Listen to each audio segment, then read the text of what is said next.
Today I'm going to take you through this white paper on quant investing from Robeco Investment. Robeco Investment is a leading investment firm in Europe, based out of the Netherlands.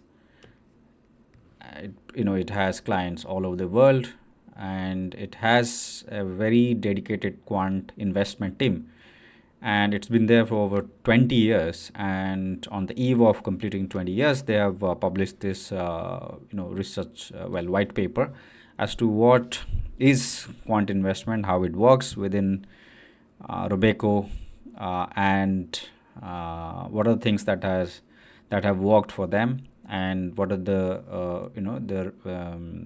things which don't work in quant investing. Okay, let me also tell you that Robeco is a long-term investment firm. They are not into trading. They're not into making money in short term. So they don't do high frequency trading, that kind of stuff. They're more into long-term investment. I've said this many times on this channel that using statistical modeling, econometrics modeling, or quantitative modeling in the field of long-term investment is fairly new. Not many investment firms have used quantitative modeling techniques for long-term investment purposes. Robeco is an exception to that, but most of the investment firms who invest long-term, they actually use fundamental or value-based investing techniques. Some firms actually use both, the combined value investing plus the quant investing, and then they marry and then they combine, and then they come up with the investment strategy. And that's exactly what even Robeco is doing. So let's go through this particular document. This is the content of the document. It starts with a bit of introduction about Robeco's quant investing department, who are the people and what's been their experience, and just a bit about sharing their own experience through their investing strategy, and how sort of they have sort of made changes over these years, the last 20 years.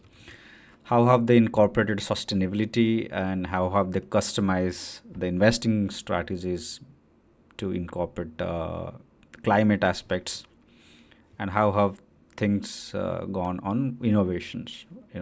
They also discussed about AI and the new age technology that's affecting the quant investing. Right, it starts with a bit of an introduction. As I've said, they have been doing this for last 20 years.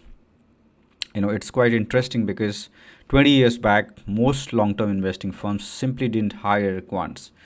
In fact, even today, I don't think Warren Buffett's investment firm hires quants. Probably they do. Some economists they probably hire, but I don't think they do a lot of data-related activities. Their investing is purely about just understanding balance sheet and so on.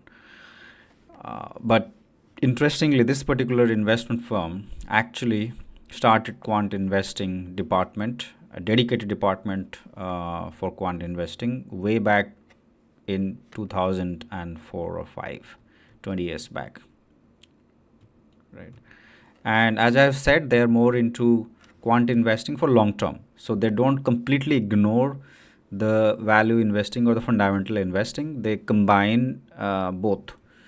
Okay, and they also incorporate sustainability. So it's a more of a weighted average of scores coming from quantitative models, from fundamental theories of investing, which is value investing, and the third is the sustainability factor. Okay. Yeah, as I think it starts with an interview of the head of the department, who discussed a bit about how things have changed. He's been with the company for almost over 20 years. What is said that it's a team sport there. It's not like one person taking the decision, one person building models end to end, and then that would then be used for investment. that's actually happens in the case of trading, where most traders probably think their own trading approach and they come up with their own trading approach. But for long-term investment, I think in most firms, it's a team sport. You have a lead, obviously, that would eventually, take a decision, but everyone in the team has contribution. So that's one difference between doing trading compared to doing investment and using quantitative models for that. Indeed. So as I've said, they use the fundamental equity strategy. They do have teams which are dedicated fundamental equity departments. So people who work in those departments are actually people who do equity research, the more traditional equity research, not taking into account the quantitative models and so on, or the results from quantitative models. Right. So what the quant team does is that it always makes sure that it uses the already known insights about different companies from the fundamental equity strategy team, and then doing quantitative analysis on that set of companies or equities, right? So it's not purely just quant models, it's a bit of both qualitative research plus quantitative research. Okay, so that's something being discussed. And yeah, so what the team does is not just about doing research, but also coming up with publications. But obviously these are proprietary publications, reports, which you simply cannot see, because that's proprietary to the asset management firm. And yeah, so as a quant researcher, one has to then do the research work on which products, could be equities, could be other asset classes, are more suited for a given investment purpose. And then there will be discussions, and then there will be decisions taken, right? Okay, this is where it's discussed about how they combine both, and the last statement here is important. Very few houses excel at both quant and fundamental. That's a unique edge. Robeco has been a fundamental investment company or asset management company for a very long time. It's more recently, last 20 years, when they have started the quant investing. And what's being discussed here is that when you get the best of both, you have mathematical models understanding the patterns or changes in the pattern in the financial market. You also have fundamental researchers thinking about or researching about individual companies and the knowledge they have gained over decades. That if you combine both, you bring the best of the both worlds, right? And that's also a beauty of using quantitative models for long-term investing compared to just for high-frequency trading and so on. Something I have discussed many times on this channel, that when you use quantitative finance for the investment purpose, it doesn't have to be just finding short-term opportunities. Many people talk to me about that, especially young ones. They're simply interested in how to use mathematical models for short-term gain, and barely any discussions happen on how to make long-term investment decision and how to make it better through models. So that mindset has to change. In fact, that's been a problem in the investment asset management world. Many asset management firms simply don't hire quants, and quants either work on the modeling side, on the banking space, or on the trading side.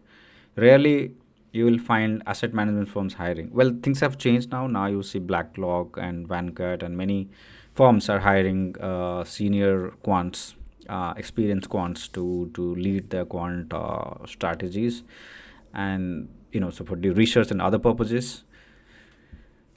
So that has changed. So the bottom line here is that quantitative finance is also used for long-term investing purpose, not just for short-term trading. Okay, and here they have discussed about when things didn't go well. 6 years back, I think between 2008 and 18 to 20, the quant strategy for most quant firms around the world didn't really work, and the fundamental strategy actually outperformed. And that was the time when people, especially the clients, started questioning whether it's worth the investment, building models, maintaining infrastructure for quant investment when the investment strategies simply don't perform that great. But things turn out to be very different in about a year or 2 years' time, when you see much better performance, and quant is back again. Many quant firms are doing extremely well, because most of the quants are actually a bit momentum based. You chase the momentum, and that's exactly the reason why more recently they have outperformed the other non quant based investment strategies. Okay, as you see, many of these researcher, right? It's a very international team. You find people from all around the world in the team. Most of them are from economics and finance background. People have done CFA.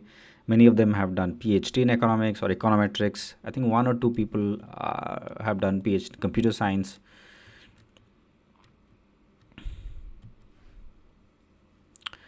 Here they say, one of the main ways a fundamental team can use quant research. So it's not just about the quant team using the research done by the fundamental team, but it also the fundamental team that uses ideas from the quant team. So we actively use quant rankings to identify promising investment opportunities, relying on the combination of the quant group's long proven factor research and next generation signals. So when the fundamental team does the research on the list of equities, list of companies, it would rely on the ranking. That means which firms are the best in a given theme, on a given particular industry, right? So that would, it would be more of a ranking based on a score, right? And that scoring would be done by the quant team. So it's a good collaboration between the fundamental team and the quant team. Because of the risky nature of the quant investment, because you rely a lot on the models and the research, quant portfolios are normally quite diversified, and not a surprise that even in Robeco, they at least hold 40 to 50 stocks in a portfolio. They use alternate data, more new age technologies such as machine learning, natural language processing as well. Traditionally, quant investing has been more of an econometrics topic, financial econometrics topic. If you see the profile of many of the researchers working in this company, many of them have a background in economics and financial economics. Many people have done PhD in financial economics. So they come from an econometrics background, not from machine learning. But increasingly, machine learning is also finding uses in these things. Having said that, they've also mentioned that the models they use are not always black box models. That means even if they're using machine learning models, they ensure that they have a good understanding of the models. It's not that you just use whatever model to do the prediction without having a proper understanding. So machine learning AI is considered to be more of a black box thing, and that's something they avoid. And as I've said many times on this channel, that unlike other industry, the finance industry is where the stakes are very high, so you simply cannot go wrong on things. So you really have to then rely on things that you really understand. It could be simple models, but you can't just use fancy model just for the heck of it, just for marketing purpose. That could bring a lot of problems later on. Testing is very important. That's something they have mentioned here. They ensure that the models are robust, and models go through testing and validation. That is something done in all quantitative teams around the world. Whether you work as a quantitative trader, quantitative model, risk modeler, quantitative modeler, or researcher in investment asset management firm, it is ensured that whatever research you do, whatever models you build, have to be first tested, validated, audited before they can be put to use. So what they use is they make sure that the models are back tested. Back testing is nothing but just testing the performance of the model on historical data, but also testing it on out of sample data, and also creating scenarios for the future, unknown scenarios, and then testing whether the model performs well or not. That's called scenario analysis. I've discussed about the model risk many times on this channel. They also take care of the model risk involved in the use and development of the models, wherein they also ensure that the models behave properly, the underlying assumptions are met, and the quality of the data is good. These are typical checks one should perform if you're working as a quant anywhere. Doesn't have to be just in an asset management firm, but any firm you work in. These are absolute must.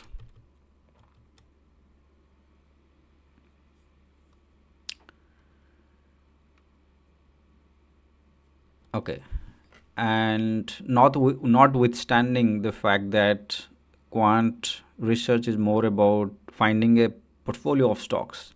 So screen thousands and thousands of stocks across sectors, probably across geographies, and then finding a good combination that provides the best return, right? That's the idea here.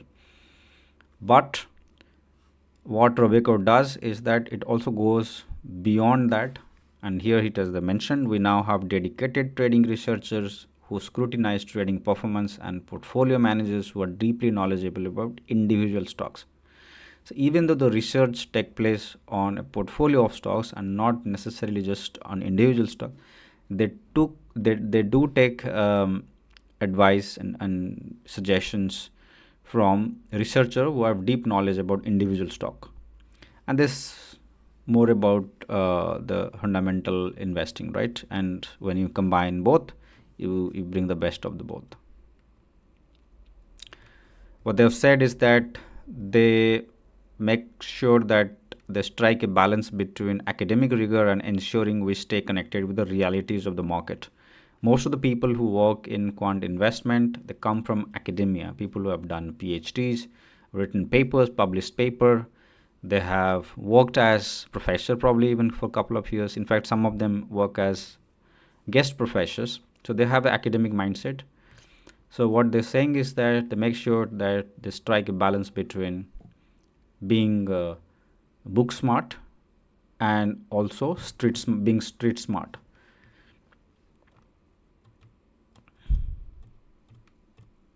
This is very interesting. They're saying economists in quant clothing. Most of the people who work in quant investing in this particular department, at least I know, come from economics background. So everything that you do is not just about data analysis. You also have to understand the economic intuition behind each and every relationship between the economic variables.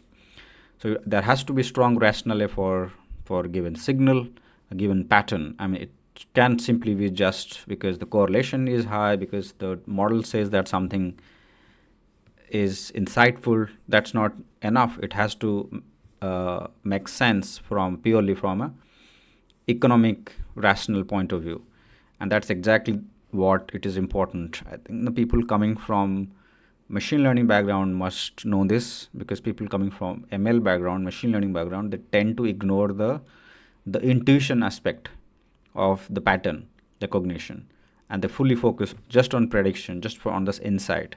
That's not a right approach in the case of finance research.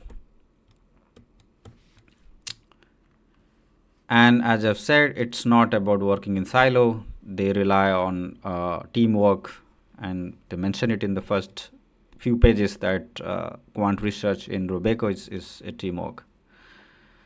Then about infrastructure, this particular paragraph, right? Building the database and code base requires a lot of upfront work. At the time, it slowed us down. It's hard to focus on research when you are busy setting up systems. Also, maintaining it requires constant effort,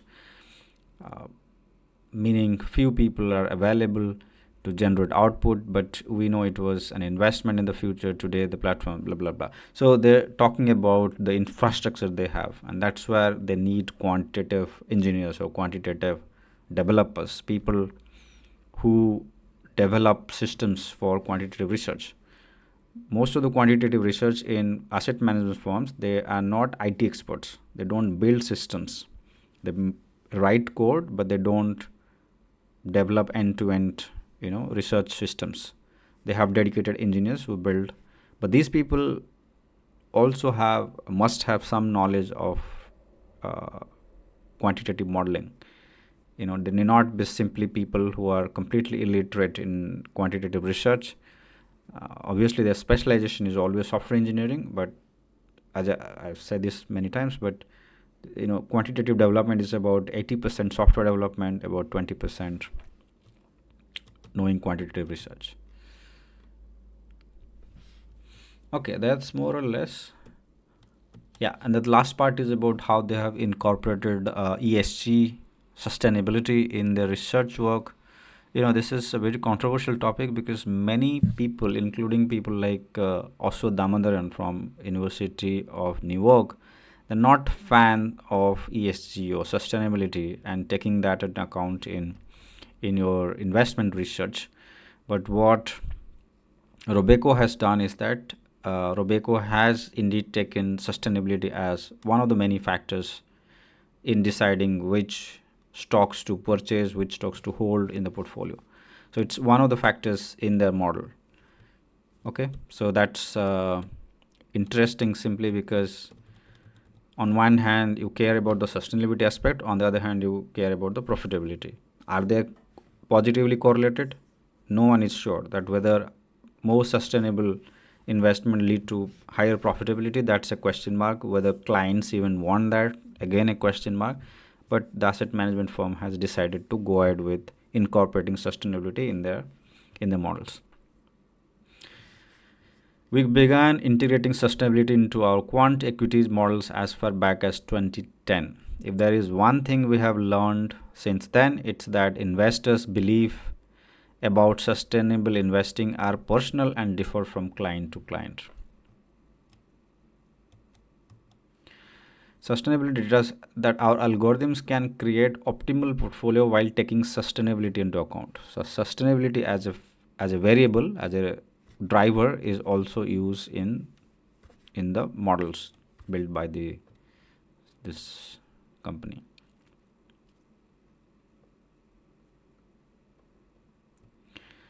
Okay, these are things, very interesting paper. If you really want to read this paper, I will share the link in the comment section, but also in the description. And if you have any questions, comment, do let me know.